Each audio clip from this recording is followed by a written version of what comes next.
Hi, so if you guys are watching this, you are going to be one of the ACT either room supervisors or proctors on November 4th. This is a training session that's supposed to be taking the place of a longer training session during our staff meeting. So if you're going through this, if you have any questions, jot them down, let me know, and we can talk about them prior to the staff meeting so that that can go a lot faster on the day of. Before the staff meeting and especially before the test day, these are some important pages in the administration manuals that you guys should review and go over.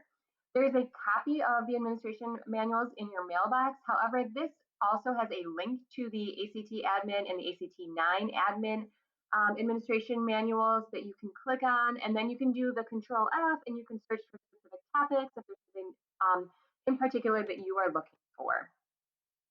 So on November 2nd, we will have a training meeting that hopefully will be short and sweet.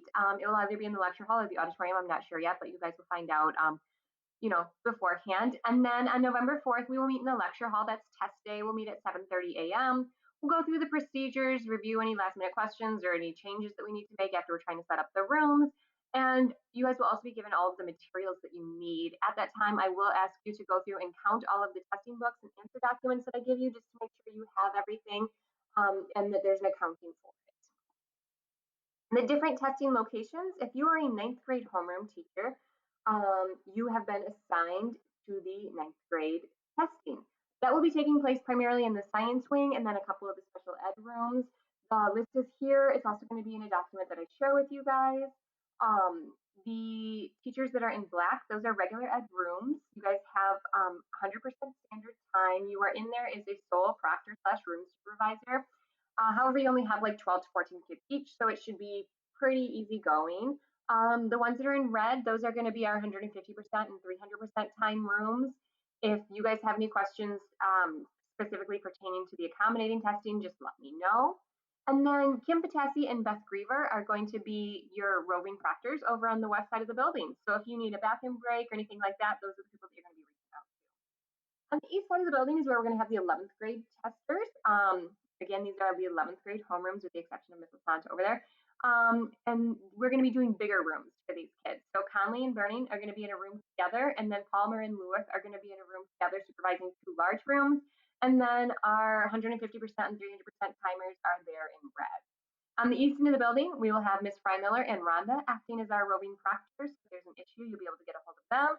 And then Mr. Weldon is going to be roving the entire building, making sure that everybody's doing okay and there's no issues. On the day of testing, if you do have a problem, give me a call. Let me know. I'll be in my room, 7015. Send me an email. If you need a bathroom break, you can email me, or you can just email your roving proctors directly.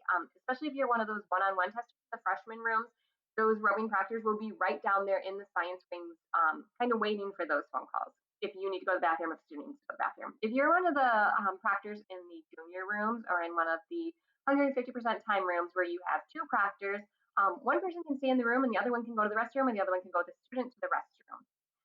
We do have some specific bathrooms that we are asking you guys to use just so we keep students on the same end of the building. So the east side, if you guys could have them use the bathrooms across from the east gym, the science wing use the bathrooms across from my room, and then just make sure that at no times, if you do go to the bathroom, we don't leave any of the materials unattended. The day of test schedule is here. This will also be available in numerous different documents that you get. So the standard test time is the 100% time, then the 150% time, and then the 300% time. 100% time and 150% time will both finish right around 12:25. 300% time is scheduled to end right at the end of the day. So if you are in a 100% time or a 150% time room, it's really important that you give the entire time. We don't want any of the students to feel rushed. We want to make sure that they are given every second possible. If you were in the 300% time, you are going to be a reader. So once you are done reading the test in that section and everybody has finished, you can feel free to move on and go ahead.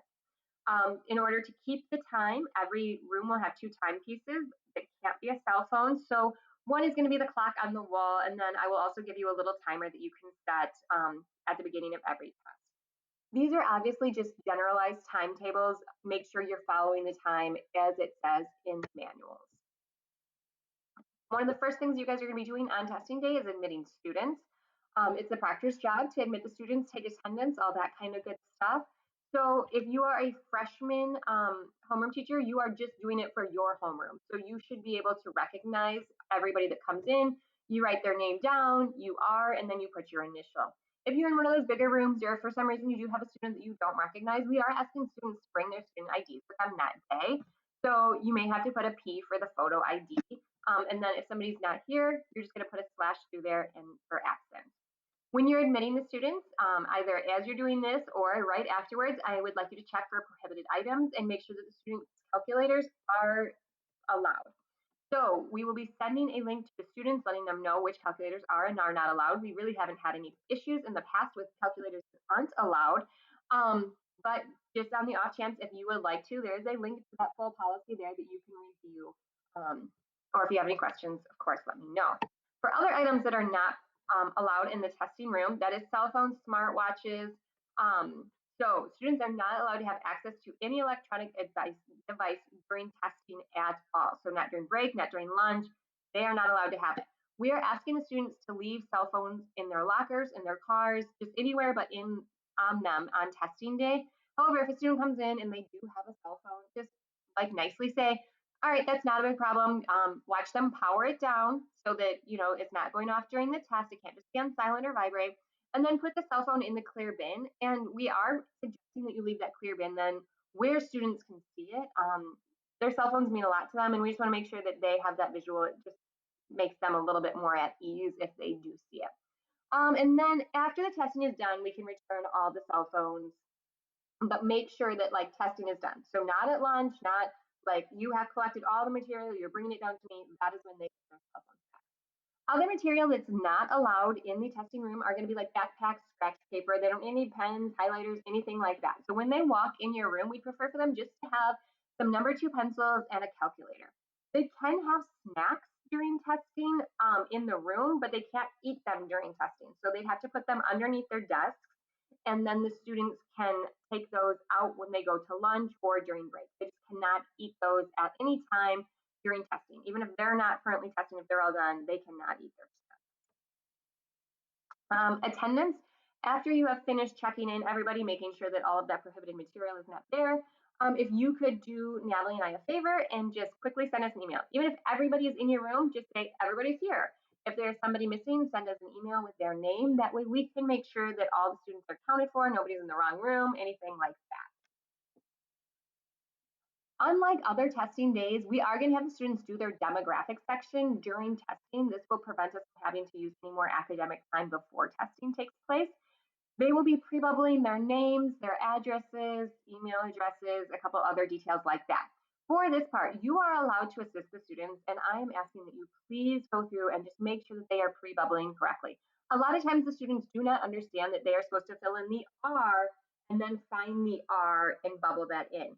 They are not going to get their materials in the mail, their scores or anything like that if we don't make sure that they are pre-bubbling this demographic portion correctly. So the instructions for that start on page 31 if you want to review that ahead of time, but just make sure they are filling that portion in correctly. Once the actual test starts, though, the verbal directions, they have to be read verbatim. So we can't do any more of that assistance part. Just read it loudly, clearly, exactly as written. Everything has to go in order. And if there's any questions, there really is like really detailed information in that handbook. You can always go over that and then just come to me if you still are confused with anything.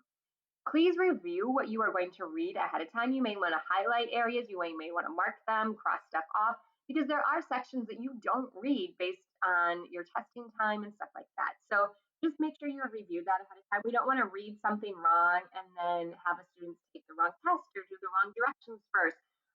Just make sure that we're doing that.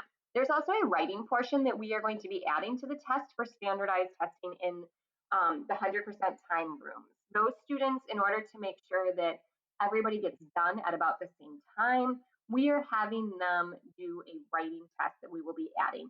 I will put an extra piece of paper in with your instructions that just says what you're supposed to read for that time. But there's going to be that 40-minute time for writing at the end, just for 100% time students. When you go to distribute the material, you're supposed to use the snake method. It's a good way to keep track of the books. You also need to write the book numbers down on your seating chart. That seating chart is also where you keep track of if the students have any bubbles left over. If when you are writing it, you can put it right in the proctor book. If you are in one of the bigger rooms, I will provide you a seating chart that fits that room as well, and then you will just fill in the book numbers for that. If you have leftover books once you are done distributing them, that's okay. Just hang on to them, make sure they stay secure, and I will take those when I collect the rest of your books. When you time the test, you have those two different time pieces. Make sure that you record the timing exactly on your timing chart as it goes. Also, make sure that you let the students know when they have 5 minutes left. That's a big deal for the students, and sometimes they've said that they either didn't hear it or a teacher didn't say it, and we want to make sure that everybody gets all their bubbles filled in. Any mistiming could count as an irregularity, so we really want to watch that. And then in the manual, it's going to tell you to make sure you write the times on the board. Write the times on the board. The students need that visual. That's a really big help for them. Beyond keeping the time, you are also checking for prohibited behaviors. Monitor, make sure they're not finding an additional phone somewhere in their pocket, that they're not looking at somebody else's test booklet, that they're not going back to a different test that's already been called, that they're not they're not bubbling in tests for a test that has been called. They also should not have any notes, aids, anything like that with them. If you have any issues whatsoever, please call me ahead of time or send me an email. Don't just like pull a student out. We want to make sure that we have as little distractions as possible for the other students. Start keeping track of anything that's going on, mark the times down, all of that kind of good stuff, but we don't want to make a disruption for the rest of the people testing in the room. When you go to report irregularities, there's two different types. There's group irregularities, which would be like the fire alarm goes off. And then there's also individual irregularities where somebody becomes sick, somebody just refuses to test. Those, again, let me know. We'll make sure you get the correct documentation and get it filled out. What you need to do is just document the time and keep as many details as possible for us.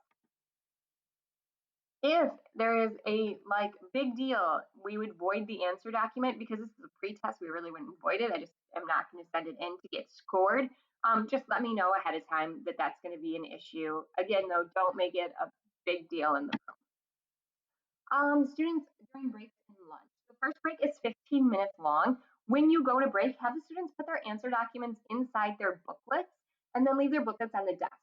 Make sure that all students are out of the room before you leave the room if you're going to go to the bathroom. If there's two proctors, we'd prefer if one person stays in the room at all times and then the other one goes to the bathroom and then you guys can switch. When break is over, like it is 15 minutes exactly. When break is over, you start reading the directions for the next test. If somebody is not back, that's time loss on their part. We don't give them that time back, but we don't wait for them to come back and hold everybody else up either. During break, the students can eat, but they should be quiet and they should not be eating in the testing room. They can go out in the hallway, they can go to the commons, try to make sure they're socially distancing, but make sure that there's no eating food, drink inside the testing room. Also that nobody has their cell phones. When we have lunch, make sure that all materials are locked and secure before you go to lunch. The students will be dismissed to the commons unless they are in the 300% time room. Those students will have their lunches delivered to them. So students go to the commons. Before you leave the room, make sure everything is locked up and secure. Collecting the test booklets. Once you are done testing and you have gone through, it will tell you how and when to collect the test booklets. I need you to count and make sure that you have as many as you were supposed to have. You're going to fill that in on your test booklet count form. And then go through, make sure that the students signed where they're supposed to sign. Make sure that they have filled in the areas that it says like, I certify that I am. That's something that we spend a lot of time tracking students down for the next day. It's just easier if you can catch it right there in the classroom. Once you are ready to return the materials, you can bring them down to me in W15. We'll make sure that any irregularity reports are filed, and then we will finish filling in your test room report forms. If you are going through and dismissing the students, make sure, one last time, everybody has everything turned in and that all of your counts are right before you do that. We just want to make sure that nobody goes out with a test or anything like that. This is a quick rundown of your day of test tips. It will help you just as a checkbox, like I did this, I did this, I did this, and then there's links that take you back to the slides where it talks about the specifics of each of If you have any questions after viewing this, like I said, feel free to send me an email, stop down, anything I can do to help, I am more than happy to. I appreciate you guys doing this. I'm really hoping that it helps the students and helps us get some better scores for the ACT. Thanks.